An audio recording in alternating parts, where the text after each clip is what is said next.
어떤 형편 가운데서도 우리를 사랑하시기 때문에, 어떤 경우 속에서도 하나님께서는 하나님의 일들을 이루어 나가신다는 사실을 알기 때문에, 그래서 우리도 사랑으로 대할 수 있다는 거예요. 사랑작이라고 불려지는 고린도전서 13장에서 사랑을 말씀하면서 가장 먼저 말씀한 것이 바로 오래 참는 것이라고 말씀했습니다. 여러분, 이 오래 참음을 지난번에도 한번 말씀을 드린 것처럼 이 오래 참음이라는 것은 고통을 참고 감수하는 것이라고 했습니다. 단지 인내하는 것이 아닙니다. 고통을, 우리에게 다가오는 고통, 이웃으로 인해서 우리가 만나는 고통, 그 고통을 감수하는 것, 그걸 참아내는 것, 그게 바로 오래 참음이라는 것입니다. 고통은 같은 시대를 사는 이웃이 우리에게 주는 것입니다. 그래서 우리가 늘 뭐라고 이야기합니까? 너 왜 그래? 너 왜 그래? 너 나한테 왜 그래? 왜? 그런 말들을 우리가 많이 합니다. 그럼 무슨 뜻입니까? 이웃을 통해서 우리가 고통을 받고 있다는 거예요. 그런데 이것을 참아야 되는데 이것은 어떤 명분이나 덕목으로 참을 수 있는 것이 아닙니다. 내게 고통을 주는 그 사람의 존재와 인생을 가치 있게 여겨야 참을 수 있다라고 이야기를 합니다. 무슨 뜻이냐면은 그 사람을 인정하라는 겁니다. 비록 그가 나에게 고통을 주고 나에게 힘든 그러한 과정을 겪게 하는, 그래서 나를 손해보게 하고 나를 힘들게 하지만은, 그러나 그 상대방의 모습들을 인정하고 받아들일 줄 아는, 그 사람도 그 사람의 가치가 있다라는 사실들을 볼 수 있는 영적인 눈을 가질 때에 감당할 수 있다는 거예요. 마음이 안 드는데 어떻게 그 가치를 가치 있게 받아들일 수 있느냐라고 이야기할 수 있습니다. 이것은 하나님을 바라볼 때에 우리가 가질 수 있는 것입니다. 우리가 우리의 생각에 세상적인 지식과 세상적인 방법으로 우리가 이 모든 것들을 받아들일 수는 없어요. 받아들이기 힘듭니다. 세상의 가치관으로서는. 하나님이 누구인가를 알 때에, 하나님이 어떻게 일하신가를 알 때에 상대방에 대한 가치를 우리가 인정할 수 있는 겁니다. 어떻게? 하나님께서 한 시대의 권세와 질서와 구조를 하나님께서 정하셨다는 사실을 알게 될 때에 가능한 것입니다. 다시 이야기하면 하나님께서 그 사람과 나를 한 시대에 묶어주셨고 한 시간 속에서 만나게 하셨다는 사실들을 인정할 때에 그 사람의 가치를 인정할 수 있다는 거예요. 비록 저 사람이 나에게 고통을 주고 어려움을 준다 할지라도, 그러나 하나님께서 그 사람을 이 시대에 보내셨고 그 사람과 나와 만나게 하셨고 그 가운데 하나님께서 일하고 계신다는 사실을 인정하고 믿음의 눈으로 바라볼 때에 가능하다는 겁니다. 여러분, 그렇게 바라보시기를 바랍니다. 우리가 이웃을 사랑한다는 것은 그냥 막연하게 하나님이 사랑하라 그랬으니까 사랑하자 사랑이 됩니까? 사랑이 안 돼요. 어떻게 사랑할 수 있습니까? 그런 것으로는 사랑이 안 돼요. 뭘? 하나님께서 그 사람을 보내셨다는 사실을 인정할 때, 그래, 내가 지금 이렇게 힘들고 어려움, 저 사람 때문에 내가 이런 고난을 당하고 이런 역경과 이런 어려움들을 당하는 것은 하나님께서 그 사람을 나에게 보내주셨고 이 시대에 함께 살게 하셨고, 어떻게 하든지 내가 왜 저 사람을 만났을까가 아니라 하나님께서 저 사람을 나에게 만나게 하셨다라는 그 믿음을 가질 때에 사랑으로 대할 수 있다는 거예요. 하나님이 주셨으니까. 그리고 하나님이 주셨다면 그게는 하나님의 뜻이 있다는 것을 믿기 때문입니다. 그 모든 것들은 참된 것을 담는 그릇이고 무대이기 때문입니다. 그 사람의 행동들이, 그 사람의 삶의 그러한 일들이, 모습들이, 환경들이 다 하나님께서 우리를 위한 그러시고 무대라는 사실입니다.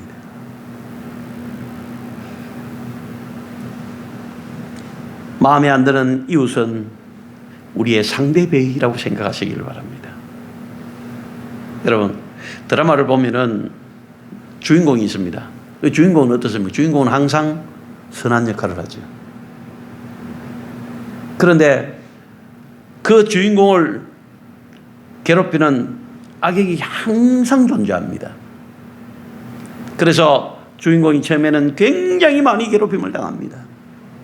어떤 드라마를 보면은 처음부터 끝까지 거의 100회 정도 한다면은 99회까지 당하다가 마지막 100회에 가서 이제 뒤집어지는 그런 모습들을 드라마에서 많이 보여주고 있는데, 아무튼 그 배역이 있다는 거예요. 그래서 괴롭힘을 당합니다. 그리고는 주인공이 통쾌하게 복종하는 것을 우리에게 보여주기도 합니다, 마지막에. 그러나 끝에 가서 끝날 때 보면은 복수하는 것이 유익이 없다는 것을 깨닫게 됩니다. 복수하는 것은 아무런 유익이 없다는 것을 알게 됩니다. 진짜 감동을 주는 것은 그 복수하고자 하는 마음을 내려놓을 때에 일어나는 것입니다. 인생의 참된 가치는 거기에 있습니다. 사랑이 있을 때, 사랑이 그 속에 들어갈 때에 거기에 인생의 참된 가치가 나오는 것입니다. 예수 안에서 고통을 참고 감수하는 과정 속에서 깨닫는 진리인 것입니다. 세상은 그렇게 못합니다. 할 수도 없습니다. 우리는 예수 안에 있기 때문에, 예수 안에서 우리의 운명이 그들과는 다른 승리의 자리로 약속이 되어져 있기 때문에, 예수 안에서 영광된 자리를 약속받고 있기 때문에, 그래서 가능한 것입니다.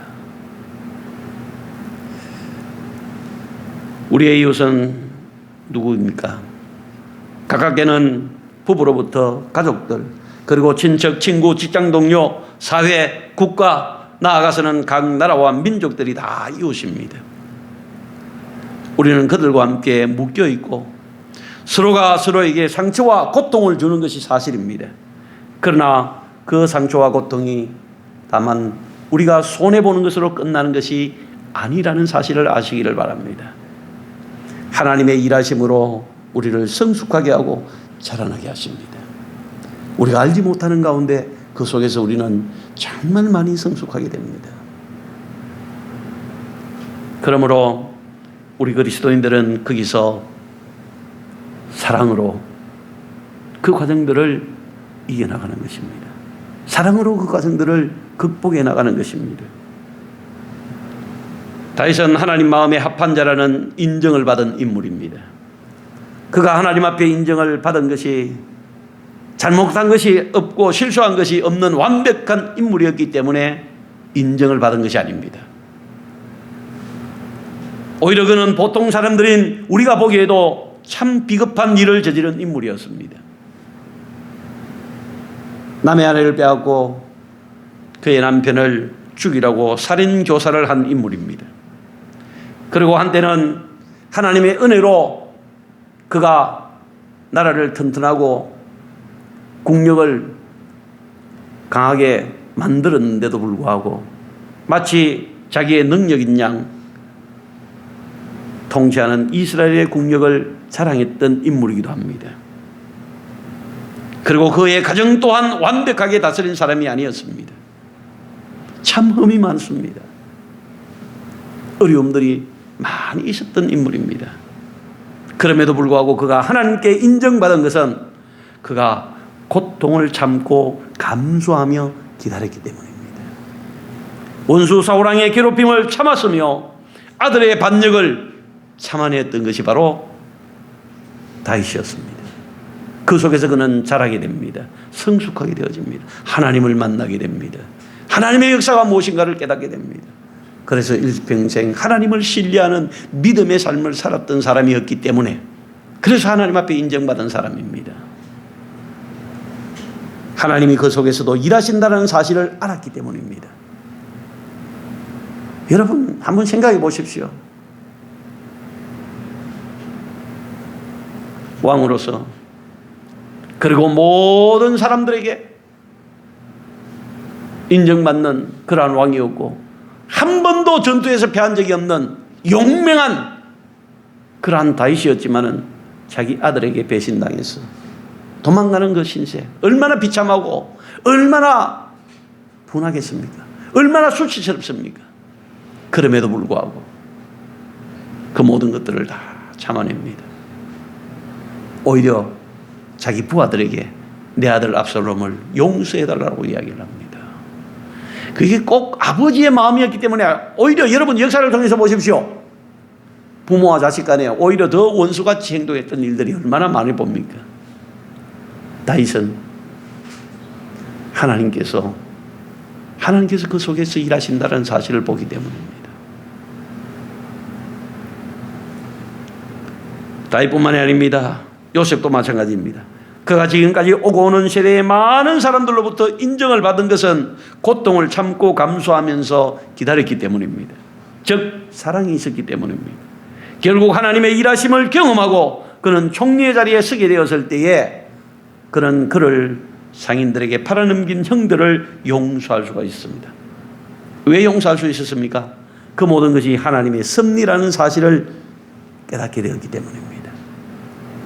그걸 고백하지 않습니까? 자, 이제 우리가 우리 자신들을 한번 생각해 봅시다. 우리를 화나게 하고 힘들게 하고 겁나게 하는 것이 무엇입니까? 여러분 한국교회가 못마땅하십니까? 못마땅한 게 많이 있을 겁니다. 늘 싸우고 분쟁하고 세속적이 돼가고 여러 가지 못나는 모습들을 통해서 우리가 언짢게 생각할 때 많습니다. 언짢은 것을 넘어서 분노할 때도 있을지도 모르겠습니다. 한국교회뿐이겠습니까? 여러분 이 나라가 못마땅하십니까? 그렇죠. 늘 정치적으로 서로 싸우지 않습니까? 진영이 갈려져서 늘 못마땅해 하는 우리의 모습들을 보지 않습니까? 그것뿐입니까? 여러분 직장은 어떻습니까? 여러분 직장이 만족스럽습니까?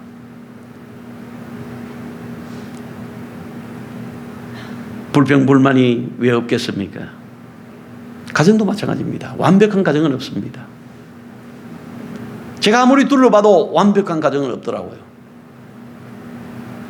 가정의 불평불만이 얼마나 많겠습니까? 서로가.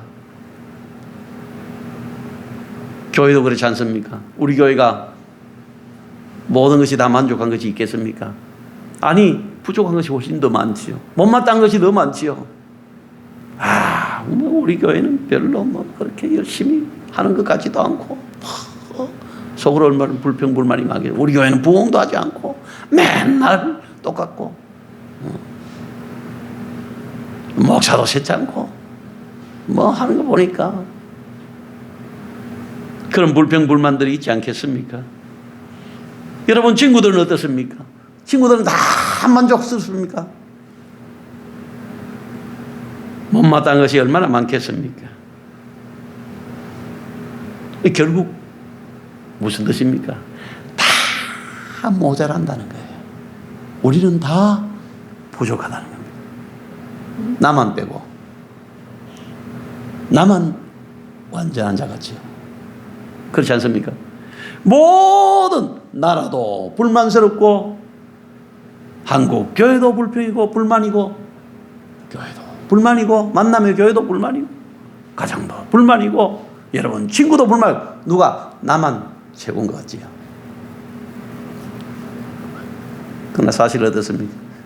그 모든 것에 나도 포함된다는 거예요. 나도 미성숙하다는 거예요. 나도 부족하다는 거예요. 우리 모두가 다 부족해서 그렇습니다. 다 부족하기 때문입니다. 이제 우리는 지금 이 시간 여기까지 온 것입니다. 그렇게 부족한 가운데서도 여기까지 온 거예요. 여러분, 요즘 제가 소위 여러분들의 소위 국뽕이라고 하는 우리나라를 좋은 점만을 부각시키고 우리나라를 굉장히 이렇게 좋게 선전하고 또 그렇게 이야기하는 내용들을 우리가 국뽕이라 그렇게 이야기하는데, 그런 유튜버들이 많이 있어요. 가끔 그런 것들 한 번씩 보다 보면은 지금 전 세계의 중심은 대한민국 같이 보여집니다. 모든 방면에서 전 세계가 우리나라를 주목하고 있는 것처럼 그들이 이야기를 합니다. 물론 그것이 다 옳은 것은 아니죠. 그러나 여러분 한번 생각해 보십시오. 우리가 불과 몇십 년 전만 해도 대한민국이라는 나라는 전 세계 어디 가도 몰랐던 나라입니다. 한기둥이의 조그만 나라. 그런데 그 나라가 지금은 그래도 전 세계 어디를 가나 인정받는 나라입니다. 그렇게 불과 얼마 전에도 헬조선이라고 해서 이 나라를 떠나고 싶어 했던 젊은이들 얼마나 많습니까? 근데 여러분, 그거 들어보시면 여권 파워라고. 대한민국 여권이 전 세계에서 첫째, 두 번째 하는 그만큼 인정받는 여권입니다. 그건 무슨 뜻이냐면 국력이 그만큼 높아졌다라는 거예요. 우리가 얼마나 여기까지 왔는지 모릅니다. 하나님의 은혜 속에서 여기까지 온 것 같아요. 우리가 볼 때는 아직도 많이 부족한 것 같지만은 하나님께서 여기까지 우리를 인도하셨다는 사실을 우리가 봅니다. 여러분, 우리가 마음 먹는다고 하루아침에 모든 것이 이루어지지 않습니다. 시간이 걸린다는 사실을 여러분들이 아셔야 됩니다. 그리고 그동안 어쩌면 우리는 아슬아슬하게 살아가야 될지도 모릅니다. 앞으로 남은 우리의 삶들도 그렇게 아슬아슬한 삶 속에서 직장이나 가정이나 나라나 우리의 사회나 어디에서나 그렇게 살아가야 될지도 모릅니다. 여러분, 그러나 겁내지 마시기 바랍니다.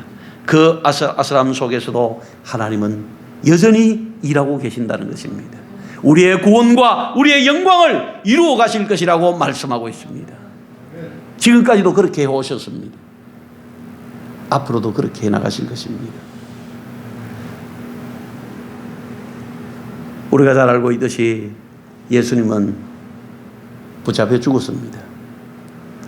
그때에 받았던 그 예수님을 따르던 많은 무리들 수천 명씩 따라다니지 않습니까? 오병이의 기적 때도 5천 명을 먹이고 남은 따르니까 그랬으니까, 그것도 장정만 그랬으니까 아이들과 여자들까지 합치면 수만 명의 무리들이 예수님을 쫓아다녔습니다. 이거는 요즘 사람들이 수만 명 모이는 것과는 차원이 다릅니다. 교통이나 이런 모든 것들을 감안했을 때에 예수님을, 그 당시에 또한 사람들의 숫자를 비교해 봤을 때도 수만 명이 예수님을 따라다녔다는 것은 전 백성들이 예수님을 추종했다고 볼 수 있습니다. 따라왔다고 이야기할 수 있습니다. 제자들은 말할 것도 없고요. 그런데 예수님이 죽어버렸습니다.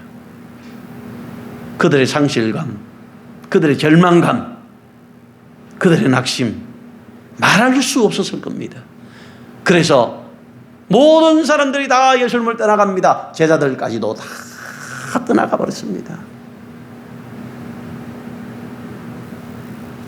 정말 절망스러운 사건이었고 이해할 수 없는 일이었습니다.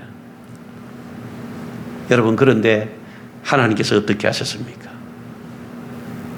모두가 절망 가운데 있었던 그 예수님의 죽음으로 인류와 역사를 뒤집어 놓으셨습니다.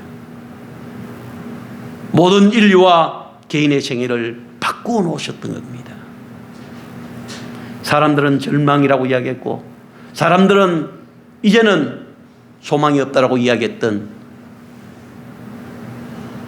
그 모습을 통해서 하나님께서는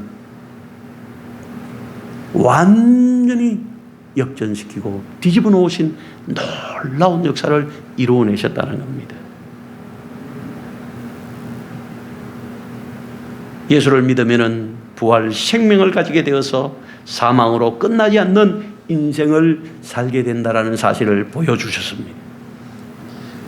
우리 각자의 일어난 일과 나의 못남으로 인하여서 일어난 모든 일까지를 통틀어서 합력하여 선을 이루게 되며 하나님의 영광의 찬송이 되는 운명으로 우리를 부르셨던 것입니다. 그래서 우리에게 이 운명 속에서 각자의 인생을 살아보라고 말씀하고 계십니다. 어떻게 살라고요? 사랑으로 살라고. 이제 우리의 인생 속에서 우리의 역할을 해야 될 때입니다. 그 역할이 바로 사랑이라고 말씀합니다. 사랑하라고 말씀합니다. 여러분, 이웃을 사랑하는 율법의 완성이라고 말씀했습니다. 고통을 참고 감수하는 것이라고 했습니다. 나를 고통스럽게 하는 이웃을 참아내는 것입니다. 그걸 감수하는 것입니다. 따지지 마시고, 불평하지 마시고, 속으로 하시기 바랍니다. 겉으로 드러내지 마시기를 바랍니다. 그리고 그걸 극복해내시기를 바랍니다. 사랑은 모든 것을 참고 믿고 바라고 견딘다고 말씀했습니다. 믿음, 소망, 사랑 중에 사랑이 최고라고 말씀하셨습니다. 왜 그렇습니까? 천국이 사랑이 충만한 나라이기 때문입니다. 그 나라를 기대하며 소망하는 자로서 사랑과 믿음으로 살아내시기를 바랍니다. 이것을 성경은 빛과 소금이라고 말씀하는 것입니다. 이 위대한 하나님 나라의 백성답게 멋진 가장이 되시고, 멋진 부부가 되시고, 멋진 부모가 되시고, 멋진 자녀가 되시고, 멋진 친구가 되시고, 멋진 동료가 되시기를 바랍니다. 그리고 멋진 직장인이 되시고, 멋진 시민이 되시고, 멋진 국민이 되시고, 멋진 교사가 되시기를 바랍니다. 그리고 멋진 교인이 되시기를 바랍니다. 이 영광과 명예로운 성도의 삶을 살아갈 수 있기를 바랍니다. 그것은 오직 사랑입니다. 그것이 그리스도인의 명예라는 사실을 알고 우리 한 주간의 삶 속에서 풍성한 사랑으로 여러분들이 있는 곳에서 정인된 삶을 살아내는 저와 여러분들이 되어질 수 있기를 바랍니다. 기도하겠습니다. 사랑의 아버지 하나님, 은혜를 감사합니다. 참 우리는